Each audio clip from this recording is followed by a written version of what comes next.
Bonjour cher jury, c'est en cette journée pas très ensoleillée que j'ai choisi de vous faire voyager dans ma région, les Pays de Loire. Les Pays de Loire, c'est une région donc qui comprend 5 départements, la Loire-Atlantique, le Maine-et-Loire, la Sarthe, la Mayenne et la Vendée. C'est donc une région et 5 départements qui recèlent de petits trésors, autant gastronomiques que patrimoniaux. Et c'est à travers cette vidéo que j'ai réalisée pour vous que je vais vous en faire découvrir quelques-uns. C'est parti!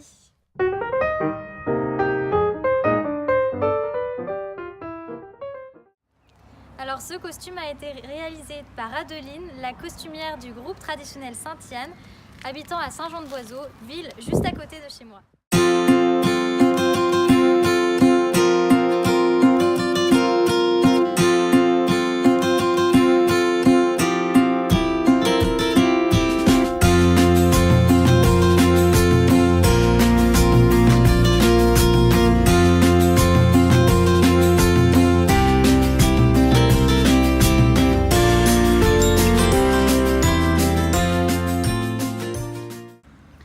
Je suis costumée en mariée du Pays de Ré du milieu du 19e et la coiffe également est une coiffe de mariée du milieu du 19e.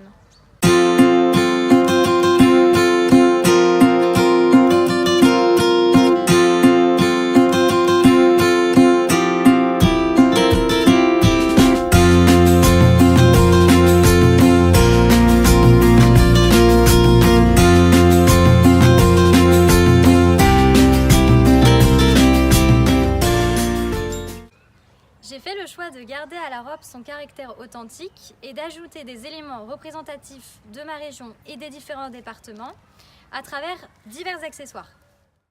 Tout d'abord, le collier en forme de galette Saint-Michel. Non, il ne se mange pas malheureusement.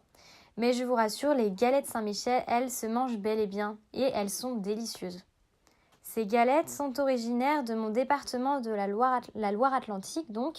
Leur recette est née par erreur dans le petit village de Saint-Michel-Chef-Chef en 1900.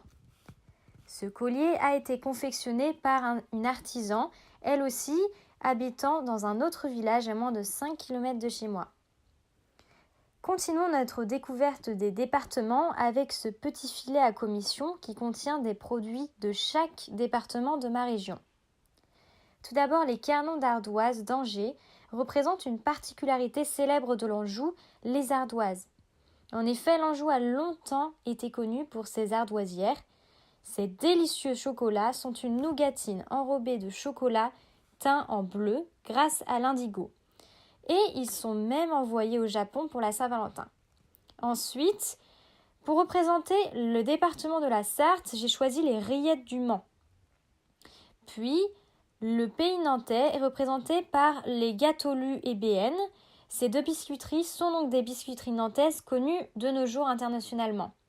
La Gages vendéenne est également mondialement connue et représente le département de la Vendée. Puis la Mayenne, terre très rurale avec beaucoup de vaches laitières et donc beaucoup de fromage. C'est pour cela que j'ai fait le choix de représenter la Mayenne à travers le fromage le Bon Mayennais. J'ai sélectionné ce petit filet car il m'a fait penser au carlet de la côte de Jade en Loire-Atlantique. Ce sont de grands filets de pêche attachés aux pêcheries. Ce petit filet, bien sûr, me rappelait aussi les filets pour faire les courses utilisés par les femmes au 19e et au 20e. La bande de tissu bleu qui entoure le filet représente la Loire. Ce fleuve de 1012 km est le plus long fleuve de France et le seul grand fleuve sauvage d'Europe. La Loire traverse le Maine-et-Loire et la Loire-Atlantique, deux départements de ma région, les Pays de Loire. Il y a une citation de Balzac sur la Loire que j'aime beaucoup. Il considérait la Loire comme, je cite, « le plus joli ciel du monde au-dessus de nos têtes ». Enfin, le drapeau des Pays de Loire est un regroupement des blasons des différents départements qui composent la région des Pays de Loire. Il regroupe les symboles des anciennes provinces de l'Anjou, du Pays nantais et de la Vendée. Le drapeau se compose d'une partie azur semée de fleurs de lys d'or à la bordure de gueules chargée en franc canton d'un lion d'argent, ceci rappelant le blason de l'Anjou et de la Sarthe. ainsi que de celui de la Mayenne. Ensuite, vous pouvez voir des hermines et une bordure d'azur qui représente le blason de la Loire-Atlantique. Puis, le double cœur vendéen pour le blason de la Vendée.